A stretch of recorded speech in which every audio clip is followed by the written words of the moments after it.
مکہ کی وہ دوپہر خاموش تھی. لوگ اپنے اپنے گھروں میں آرام کر رہے تھے مگر اللہ کے نبی خاموش بیٹھے تھے.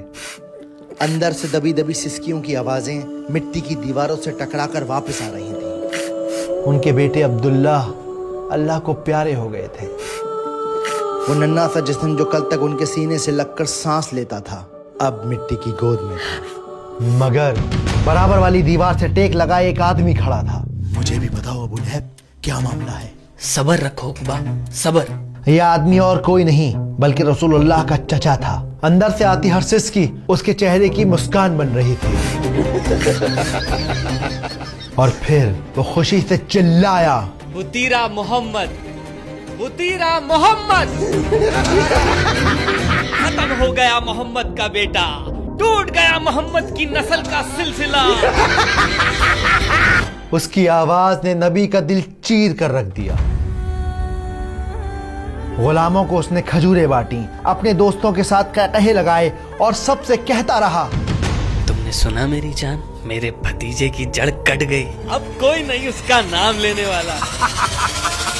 اس کی ہنسی، اس کے الفاظ ہوا میں سانپ بن کر تیر رہے تھے. مگر اللہ نے اپنے نبی کو اکیلا نہیں چھوڑا، انہیں ایک تحفہ دیا. یہ تحفہ تھا سورہ کوثر. اس صورت میں اللہ نے اپنے نبی سے کہا کہ اے نبی آپ فکر نہ کریں، ہم نے آپ کو کوثر عطا کی ہے، تو بس آپ عبادت کیجیے اپنے رب کی. اور وہ جو آپ کو بار بار بطیرہ محمد کہتا ہے کہ محمد کی جڑ کٹ گئی، نسل کٹ گئی، اصل میں ان کی نسل ختم ہو جائے گی. اللہ کے نبی کے چہرے پر مسکان آ گئی. دن ڈھل گیا. ابو جہل بے وقوفوں کی طرح ہنستا رہا. اسے کیا خبر کہ اللہ نے اسے جیتے جی برباد کر دیا. نسل کٹ گئی. تو میرا خیال ہے کہ ابھی اس لمحے اب اس بات کو اپنے دل میں اتار لیجئے کہ سورہ کوثر کو آپ اس لیے ریسائٹ مت کیجئے کہ وہ چھوٹی سورت ہے، بلکہ آپ اس لیے ریسائٹ کیجئے کہ اللہ تعالیٰ نے وہ ایک تحفے کے طور پہ ہمارے نبی صلی اللہ علیہ وآلہ وسلم کو دی ہے، تاکہ انہیں یہ احساس دلایا جا سکے کہ ان کا اسٹیٹس اتنا ہائی ہے، ان کا مقام اتنا اونچا ہے کہ اللہ سبحانہ و تعالیٰ خود انہیں تسلی دے رہے ہیں، ان کو کنسول کر رہے ہیں. ابو اروا، سنا تم نے؟ اللہ نے نبی کا مقام اور اونچا کر دیا ہے. تو پہلی آیت ہے انا آتینا کل کوثر. تو جب قرآن میں انا کا لفظ آتا ہے تو اس کا مطلب ہوتا ہے کہ کسی بات پہ زور دیا جا رہا ہے. تو اس پہلی آیت کا مطلب ہے کہ بے شک ہم نے آپ کو کوثر گفٹ کی ہے، عطا کی ہے. اب کوثر کیا ہے؟ ایک حدیث میں آتا ہے کہ کبھی نہ ختم ہونے والا، موتی کے کناروں کے درمیان جنت میں بہنے والا جھرنا ہے کوثر.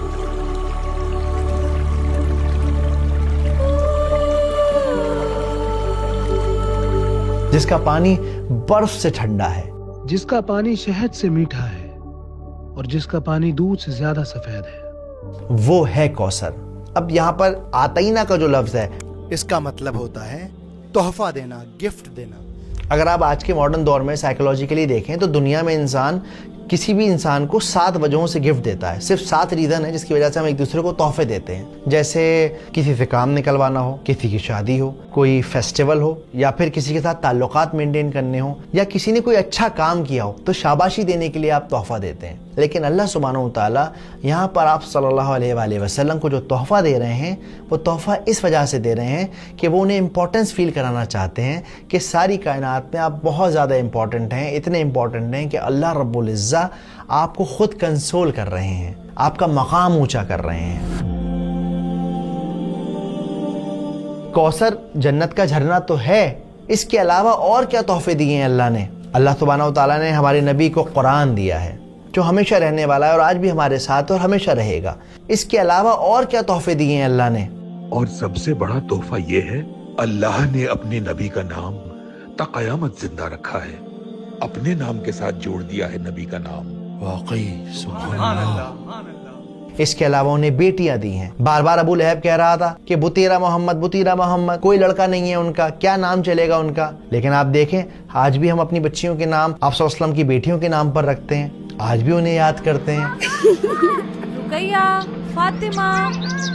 اس کے علاوہ اللہ سبحانہ و تعالیٰ نے آپ صلی اللہ علیہ وسلم کو صحابیوں کو تحفہ دیا جو ان کے ساتھ کھڑے تھے، جنہوں نے اپنے جسموں پہ چوٹ کھائیں، صرف اس لیے کیونکہ اسلام حق کی راہ تھی, کیونکہ نبی کا پیغام تھا. تو انا اعطیناک الکوثر. اگلی آیت فصلی لربک وانحر. تو اب جب ہم نے آپ کو تحفہ دے دیا ہے تو آپ کو کیا کرنا چاہیے؟ آپ کو چاہیے کہ اپنے رب کی عبادت کریں اور قربانی کریں. دیکھو جنرلی دنیا میں دو طرح کی عبادتیں ہوتی ہیں. ایک ہوتی ہے پرائیویٹ عبادت, ایک ہوتی ہے پبلک عبادت. پرائیویٹ عبادت کیا ہے؟ نماز پڑھنا, تہجد پڑھنا. پبلک عبادت کیا ہے؟ قربانی کرنا, اس کا گوشت لوگوں میں بانٹنا, لوگوں کی مدد کرنا. تو اللہ سبحانہ و تعالیٰ اس آیت کے اندر ان دونوں عبادتوں کا ذکر کر رہے ہیں. اب یہاں پر یہ جو ونحر کا لفظ ہے اس کا مطلب ہوتا ہے قربانی دینا. اسی لیے عید الاضحیٰ کے دن کو یعنی کہ بقرعید کے دن کو یوم النحر بھی کہا جاتا ہے, یعنی قربانی کا دن. تو فصلی لربک وانحر, عبادت کیجئے اور قربانی کیجئے. اور تیسری آیت ہے ان شانیک هو الابتر. اسکالر کہتے ہیں کہ جو شانیہ کا جو لفظ ہے, شانیہ اس کا مطلب ہوتا ہے دشمنی, لیکن ایسی دشمنی کہ انسان اس کے اندر اپنی عقل کھو دے, اس کا دماغ کام کرنا بند کر جائے. اب آپ نوٹ کریے, اللہ کے رسول کے گھر میں ایک انتقال ہو گیا ہے, لیکن یہ ابو لہب یہ مذاق اڑا رہا ہے, مٹھائیاں بانٹ رہا ہے. اس کی عقل نے کام کرنا بالکل بند کر دیا. ایک انسان کی جو بیسک ہیومینٹی ہوتی ہے وہ اس کی عقل کام نہیں کر رہی. اس کی آج کے دور میں مثال ہے جو اسرائیل کر رہا ہے, چھوٹے چھوٹے بچوں کو مارنا, بوڑھوں کو مارنا, لوگ کھانا لینے آ رہے ہیں انہیں ختم کر دینا. تو یہ شانیہ والی نفرت ہے, ایسی نفرت ہے جس میں انسان کا دماغ کام نہیں کرتا, وہ اپنے غرور, اپنے جنون, اپنے ایگو میں رہتا ہے. تو اللہ تعالیٰ کیا کہتے ہیں؟ انا شانیک هو الابتر. اور یہ لوگ جو آپ کو کہتے تھے کہ آپ ابتر ہو جائیں گے, آپ کا نام نہیں چلے گا, کوئی آپ کو نہیں پوچھے گا, وہ خود ابتر ہو گئے. وہ جس کی جڑ کٹ گئی, جس کی نسل ختم ہو گئی, جو برباد ہو گیا, جس کو کوئی پوچھنے والا نہیں ہے. اور جو اس بات کا ثبوت ہے کہ رسول اللہ کو ساری دنیا جانتی ہے اور ابو لہب کو ہم لوگ جانتے ہیں, لیکن لعنت کے ساتھ اس کا نام لیتے ہیں.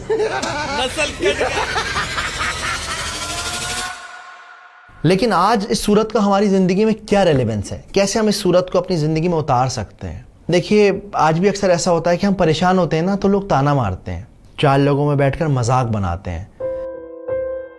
ایون جب گھر میں بیٹیاں پیدا ہوتی ہیں نا تو اپنا ماتھا پیٹ لیتے ہیں. انسان اس طرح کی حرکتیں کرتا ہے نا تو ایکچولی وہ ابو لہب کی راہ پہ چل پڑتا ہے. ابو لہب کیا کہتا تھا؟ محمد کا کوئی بیٹا نہیں, ختم ہو جائے گا اس کا نام اس کے بعد. اس کی سوچ یہ تھی کہ انسان کی جو نسل ہے وہ صرف اور صرف لڑکے سے چلتی ہے.